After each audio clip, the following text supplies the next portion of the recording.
Hello mga ka-sweets! Another day, another cake na naman tayo. Kakadating nga lang namin galing sa pagdi-deliver. Diniliver nga namin to sa Guadalupe Nuevo Barangay Hall. Hindi na nga namin na vlog, na video habang dinideliver namin kasi napakainit. May dala kaming payong, may dala pa kaming cake at ang dami pa namin dalang cupcakes. Kaya hindi na talaga ako nakapag-vlog habang nagdi-deliver.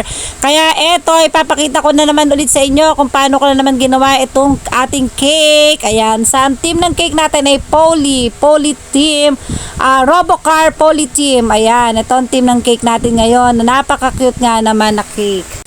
Ang nag-order pala sa atin ay si Ma'am Jenny na taga Barangay Hall ng Guadalupe Nuevo. Ayan, thank you so much po Ma'am Jenny. Ayan, hindi ko nga kilala talaga si Ma'am Jenny. Bali, nag-PM lang siya sa akin sa page ko. Ayan, napaka-smooth niyang ka-transaction. Walang karekla-reklamo. Nagtanong agad siya. Nagbigay siya sa akin ng picture ng cake at nagtanong siya kung magkano nga yung cake. So, agad-agad naman tayo nagbigay ng quotation natin.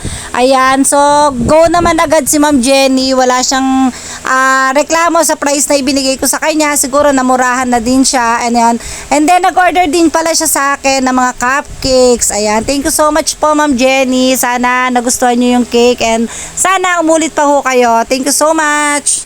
Dineliver pala namin to ng 11:30 ng umaga. Umalis kami dito ng 11 kasi 11:30 kailangan ng cake. Nahirapan nga kaming magabang ng taxi kaya late na rin kaming nakadating doon. Pero okay lang naman din, hindi pa naman nag-start ang kanilang party. Sobrang init nga kanina pag alis namin ng bahay. Pero buti na lang talaga itong aking gamit na icing ay talagang napaka-stable. Ayan, so syempre ginamit nga natin ang Whip It. Ayan, tapos na ang cake natin. O, diba napaka-cute at napakaganda.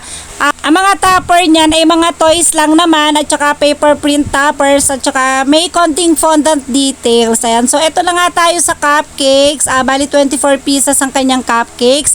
Binigyan ko siya ng free 12 cupcakes. Nag-order ulit siya ng another 12 pieces. Kaya naging total of 24 lahat ng kanyang cupcakes. Kuyaters nga ako dyan, 2 AM na to ng umaga, kaya talaga nga naman kailangan kong tapusin dahil magkukumpisal nga si Little Boy at bukas naman ay magkukumunyon siya.